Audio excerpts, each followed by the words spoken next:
it makes way too much sense, Botch, here for these two organizations to get together and finally make something happen. Yeah, it absolutely does. Like, and people often ask, I've seen people ask, like, why do you guys always talk about Toronto when it comes to Tanev? Well, I think there are a couple of reasons for it. One, Toronto is interested. Toronto desperately needs him. If Tanev could stay healthy for an 82-game schedule in a playoff, I can't imagine there to be too many players out there who would help the Leafs more than what Chris Tanev could do, solidifying like a shutdown second pairing a group, or playing with Riley on what could potentially be like a really good top pairing in the NHL. So I think for so many reasons he fits. The Leafs have have interest. And Tanev, who has this year and another year left on his contract, that's one of the places. Like, I don't think he's too keen on staying in Vancouver, and it's already been out there whether or not he'd be willing to sign an extension in Vancouver. I personally doubt it. And I think that Toronto is one of the places that he would say, yeah, like I was part of this program, Markham, all of those things. Like, this is a place where I'd be willing to sign a 5-6 year deal. Come on, Mike Tanev. Pull those strings. Be the broker. I know. Well, we saw it. We saw it at the practice there in Toronto. I promise you. Those guys in Toronto know. And Mike he talks to the media. He's talking to agents. Like, that's a very active. Like, Tanev's got his agent, and then he's got his dad out there making moves. Yeah, well, that day of practice, like, Stan Smeel got the full Mike Tanev treatment for, like, 45 minutes. And he beelined to Friedman, too. Oh, yeah. He had Friedman. Elliot! Okay, just, like, summon Friedman of all... Elliot! Step into my office. Come here. We got to talk. Right.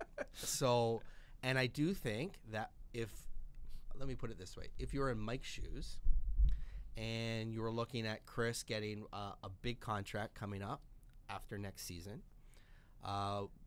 could you not possibly see how in Vancouver his value is going to be, there's a governor on it. And there's a governor on it for a couple of reasons. One, he's on a really bad team, so he doesn't get the bright lights of the playoffs.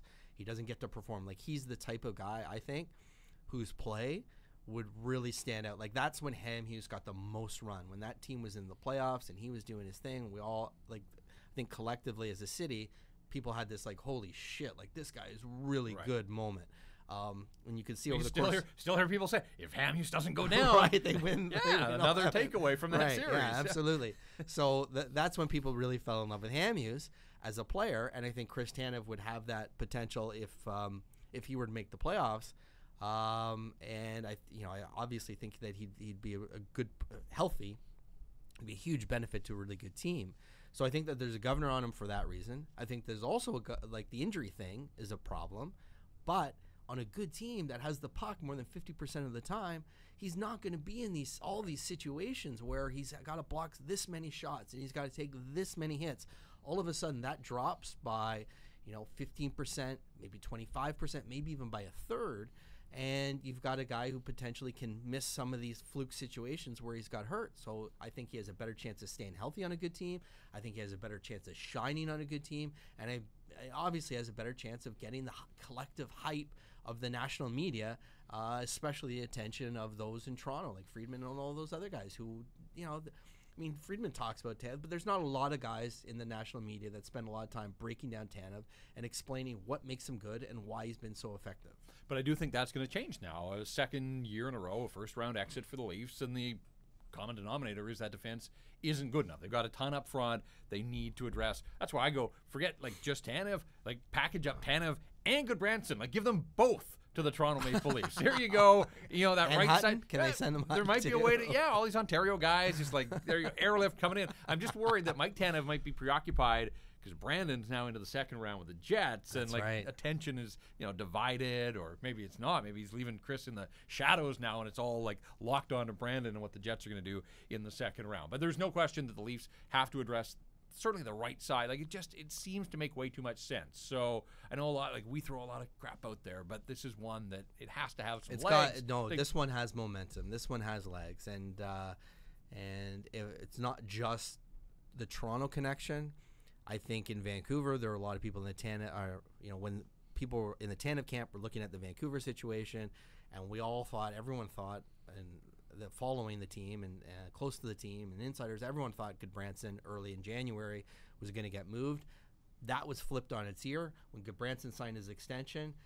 Eyebrows were raised in that kind of Tanev collective, and I think for the first time, his group, the Canucks, everyone looked at it and said, "This could happen. This is a real. This isn't last year where the Canucks sat, Jim, arms crossed, sat at his desk, leading into the draft, looking at his phone, waiting for it to ring, and then at the draft said, well, no one really called on Tanev. Well, dude, if you're going to trade the guy, you got to be. Yeah, phones work two go ways. The other way. You got that keypad there. You dial out and you make There's going to be some dialing out this time. There has to be.